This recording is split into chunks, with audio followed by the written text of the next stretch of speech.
kita semua. Shalom. Shalom. Sekali lagi. Shalom. Apa yang namanya?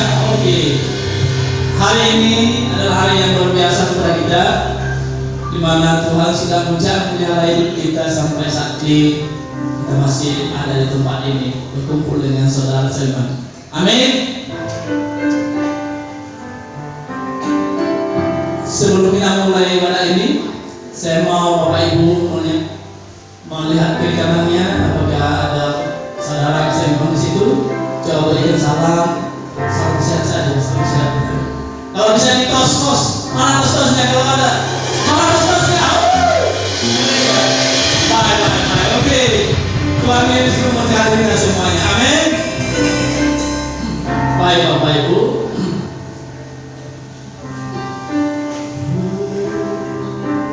Terima kasih Tuhan Yesus.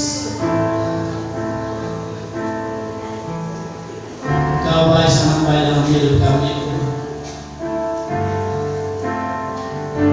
Kami tetap memandang kepada-Mu Tuhan. Hari ini kami yang terbaik buat Tuhan. Apapun yang ada di kami Tuhan, kami akan mempersembahkan kepada kemuliaan nama Bapa di surga. Inilah kami Bapa. Engkau yang menilik hidup kami Tuhan. Terima kasih Tuhan Yesus. Engkau Bapa yang baik bagi kami Tuhan. Engkau tahu apa yang menjadi pergumulan kami yang ada di tempat ini Tuhan. Saya tidak kami tidak punya bersatu setiap pergumulan hidup kami. Tapi kami yakin percaya Tuhan, Engkau telah menyediakan solusi bagi kami. Bagi kami yang sakit penyakit Tuhan, biarlah Tuhan Engkau yang memulihkan dengan darah-Mu yang tercurah di kayu salib. Kau telah bangkit dan kami pun menang Tuhan. Terima kasih Tuhan Yesus. Kami yang berbeban berat, biarlah Tuhan Kau berikan kelegaan. Kami yang rindu akan Tuhan, biarlah Tuhan ada di tempat ini. Kau yang menyediakan kebahagiaan, kedamaian bagi setiap hidup kami Tuhan. Terima kasih Tuhan Yesus. Dan Kau pakai setiap kami yang ada di tempat ini Tuhan. Nama Tuhan ditinggikan dan dimuliakan. Terima kasih Tuhan Yesus.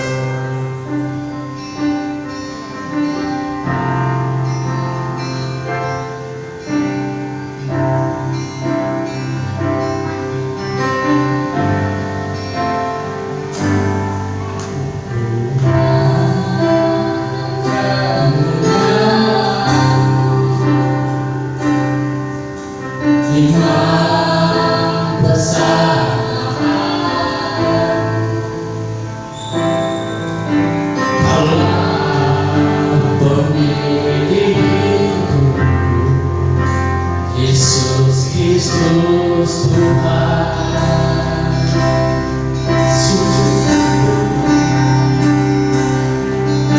sujud di depan-Mu, aku dan seluruh hidupku dalam tangan-Mu penerus. Yesus Kristus Tuhan, tiada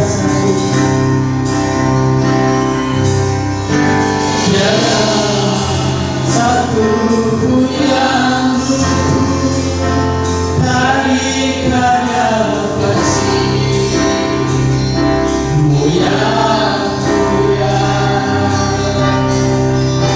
Bagi segala pujian, hormat, kemuliaan, mari katakan Engkau Tuhan, Engkau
kasih Yesus. Kau berbagi kami.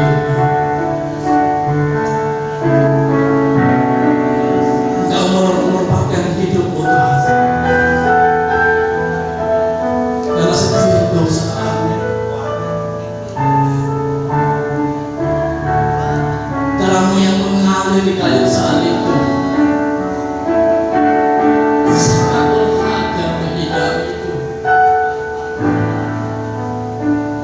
Kebangkitan Tuhan adalah kemenangan setiap kami yang percaya kepada Yesus. Terima kasih Yesus. Engkau tidak memandang setiap kami Tuhan, tapi Engkau memandang kami dengan kasih-Mu. Engkau tidak memandang kelemahan dan kekurangan kami Tuhan, tapi Engkau memandang hati ini. Terima kasih Yesus. Saudara, kita berikan yang terbaik buat Tuhan hari ini. Saudara, kita membersihkan hati kita. Karena Engkau ada di tempat yang suci, tempat yang kudus ini. Segala kekhawatiran-Mu serahkan kepada Tuhan. Segala beban masalah-Mu serahkan kepada Tuhan. Karena ini semua adalah semua pasti bagi hidup kita. Ini hari kami Tuhan, hanya untuk-Mu selalu Bapa. Dalam Tuhan diri setiap hidup kami. Terima kasih Yesus.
Karena itu yang diperlukan oleh Tuhan.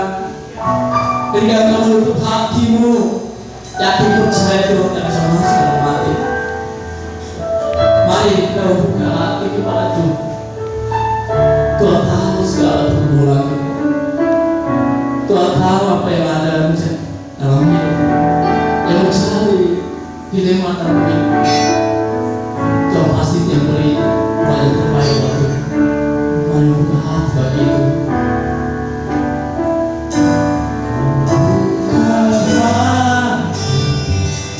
Tuhan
Bila Engkau yang memulihkan hidup kami, maka hidup kami hanya milik-Mu selalu.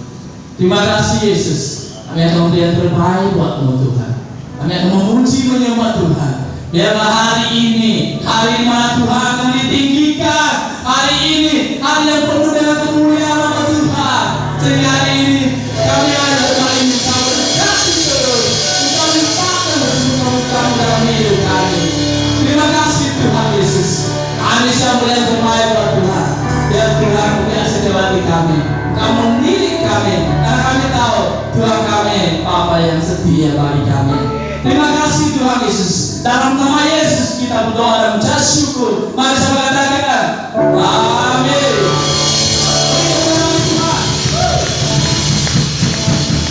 Hari ini ada Tuhan, hari yang penuh pujian Tuhan. Ya Tuhan, mau berkati kita. Siapa yang menahannya? Siapa? Tidak ada. Kalau Tuhan berkati kita lewat kesembuhan-kesembuhan, maka itu yang luar biasa dari Tuhan. Amin. Amin. Mari bergerak sedikit karena lagu kita ini menyenangkan hati Tuhan. Amin. Praise our God.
Mari katakan Yesus Kristus Tuhan.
Saya percaya ujian kita ini membawakan ujian biasa bagi saudara kita.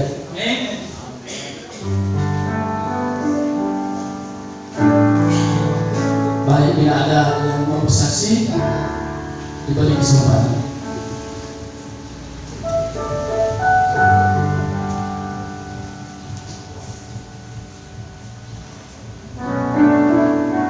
Baik, kalau belum ada, kita lanjutkan.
kasih Tuhan Yesus atas segala anugerah yang Tuhan berikan dalam kehidupan kami, sehingga Tuhan kami dapat berkumpul bersama-sama di tempat ini Tuhan, untuk merasakan kebaikan Tuhan dan kasih-Nya Tuhan.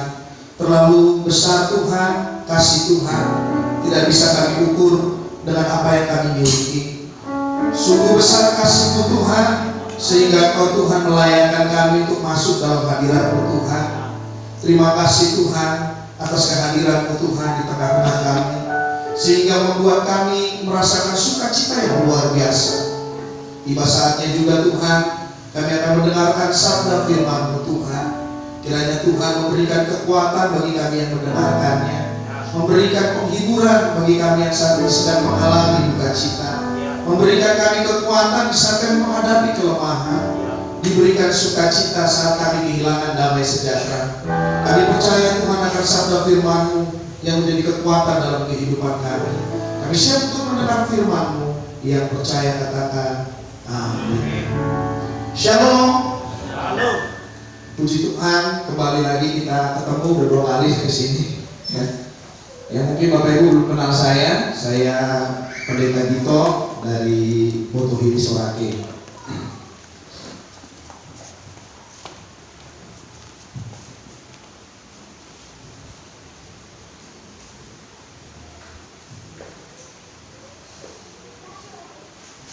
Sebelumnya saya akan menyampaikan kebenaran firman Tuhan yang berjudul tentang kesuksesan yang palsu.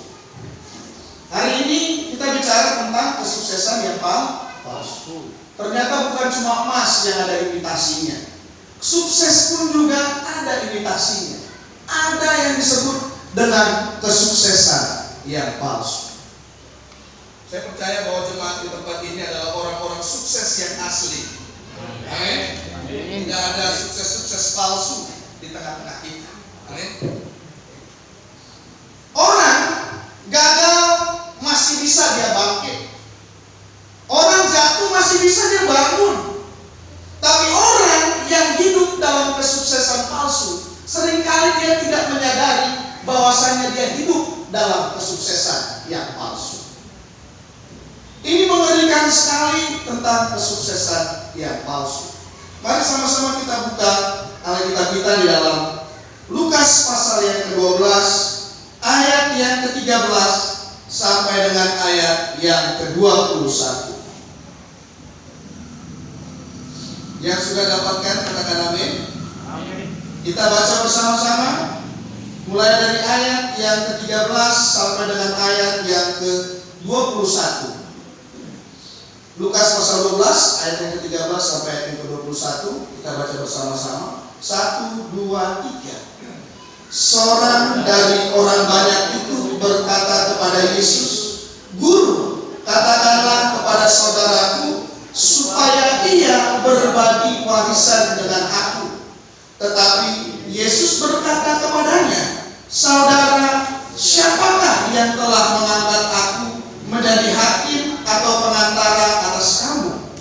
Katanya lagi kepada mereka, "Berjaga-jagalah dan waspadalah terhadap segala ketamakan.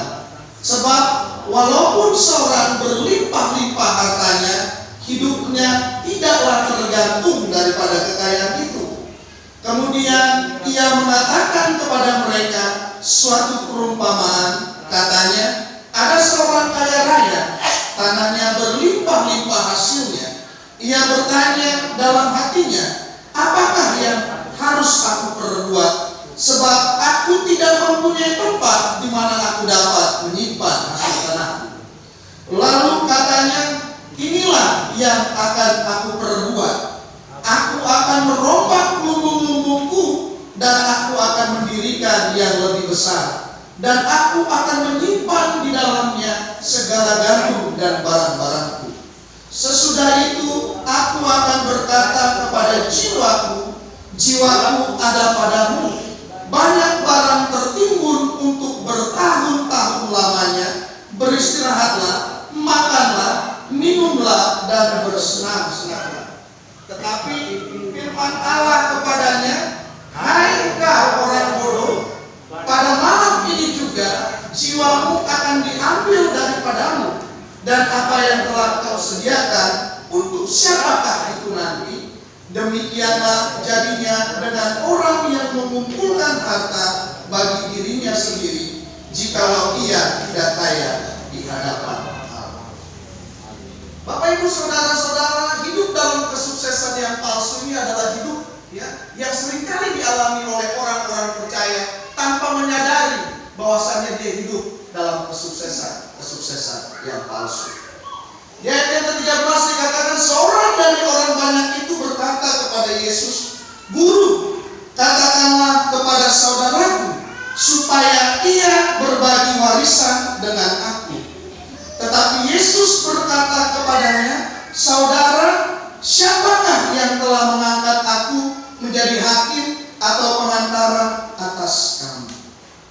ini saya mau katakan bagi kita semua, enggak semua tugas itu tugasnya Pak Jesse.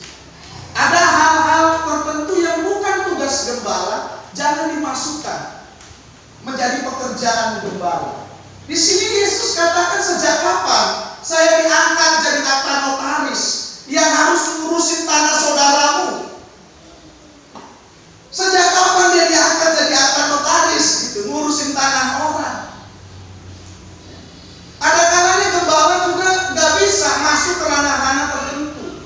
Nggak semuanya bisa dikerjakan oleh gembala.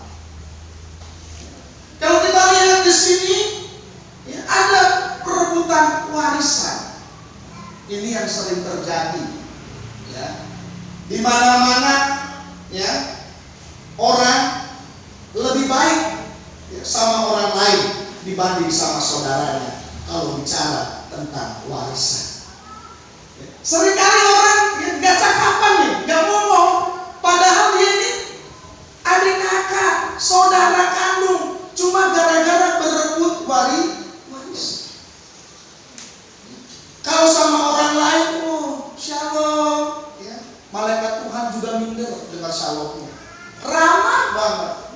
Tapi sama saudaranya dimusuhi gara-gara warisan. Ada banyak orang bunuh-bunuhan gara-gara warisan loh, harta. Cekcok gara-gara harta. Saya mau katakan pada kita semua, saya adalah anak yang tidak diwariskan apa-apa. Tapi orang tua saya mewariskan kerajaan Allah bagi saya. Saya diberi pendidikan yang terbaik oleh orang tua saya. Walaupun saya tidak diberikan rumah, walaupun saya tidak diberikan harta, kebun dan lain sebagainya, enggak. Tapi orang tua saya memberikan pendidikan yang terbaik, yaitu nilai pengenalan akan Tuhan. Hari ini saya mau katakan, apa yang kamu warisi pada anak-anakmu hari ini? Hartamu kah? Kalau hartamu bisa menyebabkan runtuhnya rumah tangga atau hancurnya keluarga, tekankan kepada anakmu untuk takut akan Tuhan. Amin. Ini kejadian sering terjadi loh. Enggak cuma di sini, di kota-kota lain juga sering bunuh-bunuhan adik kakak gara-gara warisan, gara-gara harta. Makanya hari ini, ya, saya mau katakan kepada anak-anak muda, lebih bagus kamu punya rumah sendiri, hasil keringatmu, bukan pemberian orang tua. Sehingga, ya, kamu tidak mengandalkan harta orang tuamu, tapi kamu menjadi dewasa untuk mencarinya sendiri. Amin. Enggak semua nih tugas itu jadi tugasnya pendeta. Kalau perlu pendetanya tolong dong cari ayat-ayat, ya gitu ya, tentang keserakahan gitu ya. Coba dong Pak Pendeta cari dulu ayat-ayat tentang ketamakan. Dalam hati saya uangnya piro. Karena saya diangkat jadi pendeta, saya diangkat juga dari akta notaris, uangnya piro gitu ya. Karena nggak semua urusan itu menjadi urusannya pendeta, nggak semua. Kecuali memang pendetanya sarjana hukum, ya, mungkin dia punya job-job tertentu, ya. Tapi kalau pendetanya sarjana teologi, yang nggak bidang dia itu, nggak semua urusan itu menjadi urusan gembala. Tapi seringkali kita sedikit-sedikit gembala, sedikit-sedikit gembala, nggak semuanya urusan kita itu menjadi urusan gembala. Kecuali urusan gembala kalau saudara sakit dikunjungi. Urusan gembala kecuali kalau saudara butuh didoakan, gembala datang untuk mendoakan. Itu tugas seorang gembala. Di ayat ke-15 dikatakan di sana, katanya lagi kepada mereka, berjaga-jagalah dan waspadalah terhadap segala ketamakan. Sebab walaupun seorang berlimpah-limpah hartanya, hidupnya tidaklah tergantung pada kekayaan itu. Pandangan tentang kesuksesan, harta itu tidak bisa membeli kehidupan. Sekali lagi saya mau katakan, harta itu tidak bisa membeli kehidupan. Kalau kita tidak mengerti arti sukses yang sejati di dalam Tuhan, itu akan menimbulkan ketamakan di dalam kehidupan kita. Saya mau katakan, ya, hari-hari ini ya, banyak orang ya, pengen kelihatan hedon, pengen kelihatan kaya, gitu ya. Sekarang artis lomba-lomba beli tas yang harganya 400 juta, gitu ya, 800 juta, cuma buat beli tas. Bayangkan cuma buat beli tas gitu. Beli tas 400 juta, ini tasnya bisa terbang atau gimana ini? 400 juta sampai 800 juta kalah. Mobil-mobil Xenia, Avanza kalah. Cuma tas. Lalu bedanya tas serba 35 sama tas yang harganya 300 juta sampai 800 juta itu apa bedanya? Nggak ada bedanya. Kalau Bapak Ibu ke Tome, masuk juga itu nasi bungkus. Walaupun tas serba 35, bisa masuk juga kue-kue, jeruk, bisa masuk juga. Di dalamnya sama. Apa bedanya? Kadang-kadang manusia ingin kelihatan hebat, ingin kelihatan ya kehidupannya kaya, dipandang mewah. Ya, bahkan ada YouTubers di Brakens ditangkap gara-gara sering bagi-bagi duit dan pada rupanya hasil tipuan juga. Hari ini ya, kita jangan mau hidup dalam kesuksesan yang palsu. Ya. Sering terjadi ini orang lomba-lomba pakai tas mahal, ya. Kalau datang ke gereja, ya, tasnya taruh di depan, ya, begini tasnya, supaya dilihat orang, gitu ya. Kalau jalan gini, supaya dilihat orang tasnya, gitu loh, merek tas apaan, terus ibu-ibu yang sebelum tasnya tas baru tuh ya. Jalannya pun beda. Kalau masuk ke gereja, ya, tasnya duluan yang masuk, orangnya belum. Iya salam Bu, iya salam Bu. Tasnya duluan yang masuk, orangnya belum. Seringkali ini terjadi gitu loh. Menunjukkan kekayaan. Ada orang yang lihat-lihat sepatunya merek apa, bajunya beli di mana. Ada orang yang nggak pede gitu datang ke gereja, Pak, kalau nggak punya baju baru. Ya, ada. Ini saya alami sebagai gembala, karena saya gembala melayani. Ada berbagai macam orang. Pak Pendeta, kenapa kamu nggak ke gereja? Ini saya malu Pak, baju saya itu aja. Ini yang benar aja. Cuma gara-gara baju dia malu ke gereja. Ya, karena yang jahit belum siap Pak, yang tukang jahitnya belum siap, kebaya saya belum siap. Kalau tiap minggu dia beli baju, ya, di mana kehidupan ekonominya kalau tiap minggu dia beli baju gitu? Kalau penghasilannya besar nggak apa-apa, kalau penghasilannya kecil gimana? Tiap hari dia beli baju. Ada orang-orang yang memang sakit jiwa kalau menurut saya. Ya, ke gereja mesti baju baru, ya, penampilan mesti diutamakan. Enggak. Tuhan gak bentukkan itu. Kalau jemaat saya tanya saya, Bapak bajunya beli di mana? Celananya beli di mana? Ya, saya bilang merek Casio semua ini, dikasih orang. Jangan tanya kalau harganya saya nggak tahu berapa. Tapi kalau mereknya jelas, Casio, dikasih orang. Jangan tanya harganya.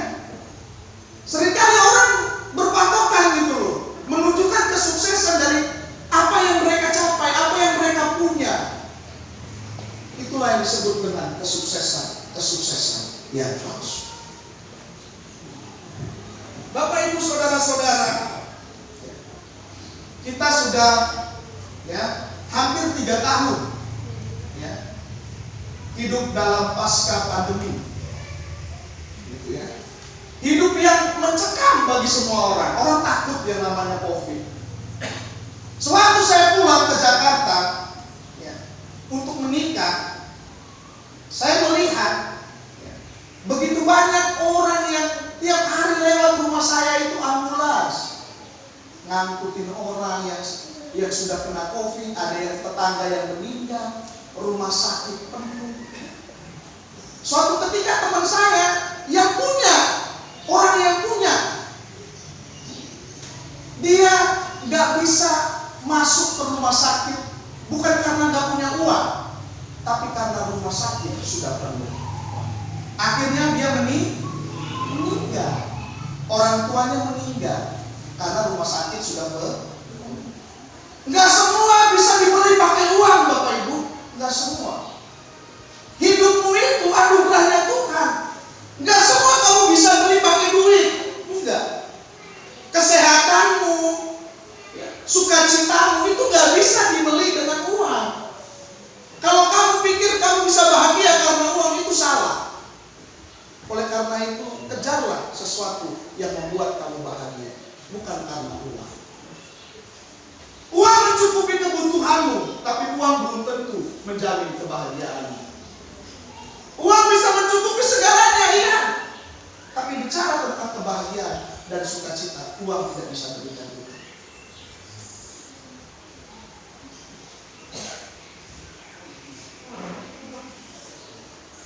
Di masa sukar seperti pandemi, bencana, perang, ya, kita tidak bisa mengandalkan uang, koneksi, usaha, atau bisnis. Karena di kerajaan surga gak ditanya investasimu berapa, income-mu berapa. Sudah berartikah hidupmu di hadapan Tuhan? Itu pertanyaan. Ya. Bapak Ibu, saudara-saudara, saya mau katakan sekali lagi, kesuksesan yang sejati itu adalah sukses yang bisa menikmati anugerah Tuhan. Kesuksesan yang sejati itu adalah kesuksesan yang bisa menikmati anugerahnya Tuhan. Kenapa saya katakan demikian? Sewaktu saya ke Bandung untuk retret di Puncak, saya ada di sebuah villa yang kebetulan kami sewa juga dengan harga murah untuk kegiatan rohani, karena yang punyanya juga orang Kristen. Jadi harganya 25% dari 100% gitu ya.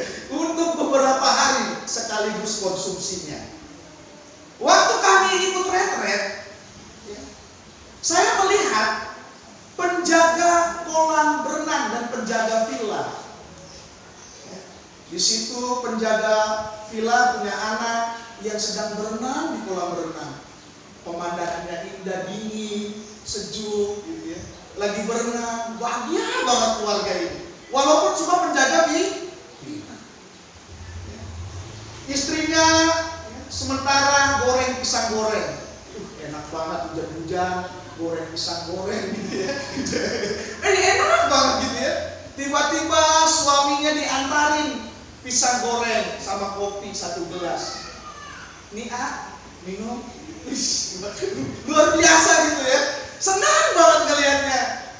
Bahagia banget ini penjaga villa. Lalu saya tanya sama penjaga villa itu, Pak, gimana kalau ada kerusakan? Gampang Pak, saya tinggal telepon bos saya.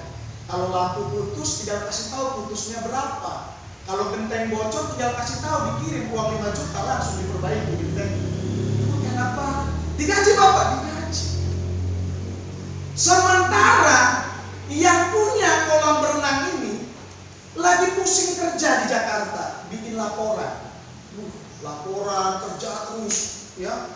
Usaha terus kerja, terus bisnis, terus dagang terus. Nggak bisa dia refleksi. Nggak bisa dia healing, nggak bisa. Karena kerja. Mana yang menikmati berkat Tuhan? Saya tanya sama jemaat Tuhan. Yang punya villa atau penjaga villa? Hah? Yang punya villa atau penjaga villa yang menikmati berkat Tuhan? Penjaga villa? Penjaga villa. Karena hidup ini untuk menikmati anugerah Tuhan, kita juga butuh karunia untuk menikmatinya. Enggak semua orang bisa menikmati karunia itu. Karunia menikmati hidup itu paling penting. Makanya saya selalu bilang bagi jemaat saya, selalu bilang dimanapun, bagi para pembisnis, sekali-sekali kamu butuh piknik bersama keluarga. Jangan cuma kerja terus. Maaf, ya, jaga toko terus 24 jam. Ada seorang yang memang dia jaga toko setiap hari, ya.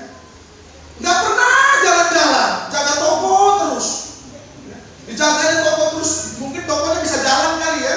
Dijaga terus sama dia, nggak pernah kemana-mana, sumpah. Ditanya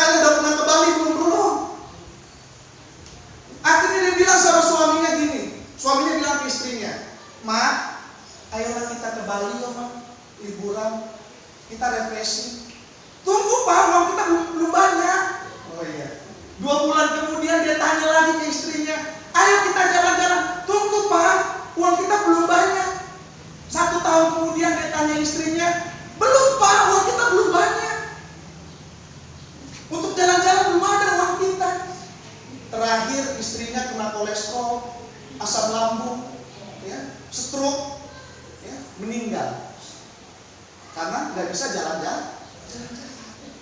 Terakhir, bapak yang punya toko ini menikah dengan pembantunya. Akhirnya pembantunya bilang gini, ayolah, ya, ayolah Pak, kita jalan-jalan ke Bali. Oke, ini yang papa tunggu dari kemarin. Akhirnya mereka ke Bali, menikmati suasana pantai di Bali, berjemur di Bali. Terus apa kata si pembantunya ini? Sebut saja namanya si Atun. Apa yang dibilang si Atun ini? Ternyata selama ini saya pikir saya bekerja untuk nyonya. Ternyata bukan. Ternyata saya bekerja untuk diri saya sendiri. Bukan. Ngeri. Kalau kita ini, ya, untuk menikmati anugerah Tuhan, untuk menikmati uangmu itu juga butuh anugerah dari Tuhan. Saya mau katakan, untuk menikmati uangmu itu butuh anugerah Tuhan. Ada orang yang bisa beli makanan segala-galanya, tapi udah asam lambung, dia udah kolesterol, darah tinggi. Ada orang bisa beli segalanya, makanan apa, mau lobster, mau apa, dia bisa beli. Tapi dia sudah punya penyakit, gitu loh. Untuk menikmati berkat Tuhan saja, kita butuh anugerahnya Tuhan. Makanya jangan terlalu parase, ibu, bapak-bapak. Jangan terlalu capek untuk bekerja. Jaga toko terus, mencangkul terus kalau di sawah. Jaga usaha terus. Butuh sekali-sekali manusia itu untuk piknik, untuk healing, untuk jalan-jalan. Kalau pagi sih saya sering lihat jalan-jalan kemana kalau pergi, ya sama keluarga aja. Saya lihat di statusnya, mantap bapak ibu. Saya juga lebih senang kalau melihat jemaat hari Minggu pulang gereja sudah duduk di tepi pantai, ya, minum jus, ya, makan mie gitu, atau makan sekedar gorengan, nikmat sekali bersama dengan keluarga. Belum lagi anak-anaknya kalau berenang. Dibandingkan dengan orang yang hanya fokus pada pekerjaannya, tapi lupa dengan keluarganya. Bahwa istrinya butuh piknik, bahwa dirinya juga butuh piknik, bahwa anak-anaknya juga butuh piknik. Hari ini saya mengatakan kesuksesan yang palsu itu mengerikan. Hidup dalam kepalsuan. Kalau saudara sibuk terlalu dengan pekerjaan saudara, saudara lupa dengan keluargamu, lupa dengan anak-anakmu, lupa dengan dirimu sendiri. Kadang-kala kita menjadi budak oleh uang. Kita diperbudak oleh uang. Oh, gak apa-apa kita jaga toko, lumayan income-nya tiap hari masuk, ya. Tapi kamu lupa. Ada orang lu gara-gara jaga toko hari Minggu nih, wah buka toko aja lah saya. Gak mau lah saya usaha buka toko aja. Ya. Saya mau katakan hari ini kita juga butuh Tuhan hari-hari ini. Orang yang hidupnya dalam kesuksesan yang palsu, dia hanya mengutamakan dirinya, dia tamak, dia begitu mengejar dengan hawa nafsu, kekayaan, uang yang selalu dia prioritaskan dalam kehidupan. Hari ini saya mau katakan, kalau kita hidup di dalam Tuhan, uang bukan prioritas. Prioritaskan Tuhan dalam kehidupan. Karena firman Tuhan dikatakan, carilah dahulu kerajaan Allah, maka segala sesuatunya akan ditambah-tambah. Orang yang mencari kerajaan Allah artinya orang yang memberi dirinya untuk Tuhan. Orang yang memberi hidupnya untuk pekerjaan Tuhan. Orang yang sukses di dalam Tuhan adalah orang yang memberi untuk pekerjaan Tuhan. Orang yang memberi untuk kerajaan Allah. Karena suatu saat ketika dia dipanggil Tuhan, Tuhan akan bertanya, apa yang sudah kau lakukan untuk aku? Apa yang sudah kau perbuat untuk aku? Karena saya mengatakan hari-hari ini, Alkitab berkata, di mana hartamu berada, disitulah hatimu. Jangan terlalu fokus dengan mamon. Jangan terlalu fokus dengan uang. Fokuskan hidup kita kepada Tuhan. Karena hidup ini sementara. Orang yang hidup dalam kesuksesan yang palsu adalah orang yang mengutamakan uang di atas segala-galanya. Sampai dia melupakan keluarganya. Sampai dia melupakan dirinya. Bahwasannya dirinya butuh istirahat. Bahwasannya dirinya butuh refreshing. Bahwasannya dirinya butuh hiburan. Orang sampai lupa. Kadangkala uang bisa menjadi bencana dan bisa menjadi berkat juga. Tergantung siapa yang mengelola keuangan. Saya mau katakan uang bisa jadi bencana loh. Kalau saja kamu banyak uang, pasti kamu sudah mulai lirik yang lain. Istrimu udah gak dipakai. Karena apa? Ditengok, istrimu pinggangnya 61, sementara cewek di luar pinggangnya 16. Akhirnya kamu melihat dan melirik perempuan yang lain karena kamu punya uang. Sementara lihat di rumah istri udah 61 pinggangnya. Kalau di luar dilihat 16 pinggangnya. Ini bahaya. Uang bisa menjadi bencana dan bisa menjadi berkat, tergantung kita yang mengelola. Anak-anak muda juga hati-hati dalam pergaulan. Karena hari-hari ini banyak sekali godaan, terutama untuk anak-anak muda. Siapa di sini yang masih anak muda angkat tangan? Yang masih anak muda angkat tangan. Udah punya pacar belum? Hah? Udah punya pacar belum? Hah? Geleng-geleng gitu. Udah punya pacar belum? Angkat tangan dulu, anak muda. Anak muda itu SMP, SMA, udah bekerja, itu termasuk remaja dan pemuda. Angkat tangan. Angkat tangan. Iya, sudah angkat tangan? Saya mau bilang gini sama anak-anak muda. Hati-hati dalam bergaul. Karena apa? Sering juga terjadi sama anak-anak muda. Karena kekurangan ekonomi, dia rela menjual dirinya. Sering. Ini bukan cerita yang fiktif, ini nyata, realita. Apalagi sekarang sudah ada aplikasi OpenBO, WeChat dan lain sebagainya. Maaf, banyak sekali anak sekolah yang menjajakan dirinya. Serius, saya nggak bohong. Ada yang tarik 300, 250, 800 ribu. Ada banyak orang yang akhirnya kehilangan kesuciannya, jatuh dalam berbagai dosa. Anak-anak muda banyak sekali yang jatuh dalam berbagai dosa. Ingat anak muda, kalau ada orang yang pegang-pegang kamu, langsung sikap dia dalam nama Yesus. Segala roh perjinahan kami patahkan dalam nama Tuhan Yesus. Karena apa? Anak-anak muda ini kulitnya sensitif. Adalah si John sama si Angel, contoh ya. Ya maaf yang punya nama Angel atau yang punya nama John, maaf ya. Ada orang yang namanya John dan Angel. Suatu saat mereka jalan-jalan di tempat yang gelap-gelap. Dipegang pundaknya si Angel. Si Angel marah, John jangan. Itu di menit yang pertama. Menit yang kedua dia pegang. Kata jangannya hilang, John jadi John. Kata jangannya hilang, jadi John. 10 menit kemudian dipegang oleh John. Angel berkata gini, John.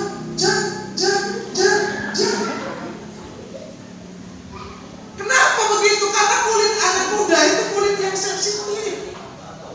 Aliran listriknya itu kenceng. Maaf, anak muda kalau kamu sudah pegang-pegangan tangan, udah peluk-pelukan, udah cium-ciuman, maaf, aliran listrik kamu itu kenceng. Beda sama oma atau opa atau nenek-nenek. Beda. Kalau nenek-nenek harus dipukul dulu, baru terasa ada getarannya. Kamu kalau nenek-nenek kamu lulus begini, ayo pijit lagi, pijit lagi.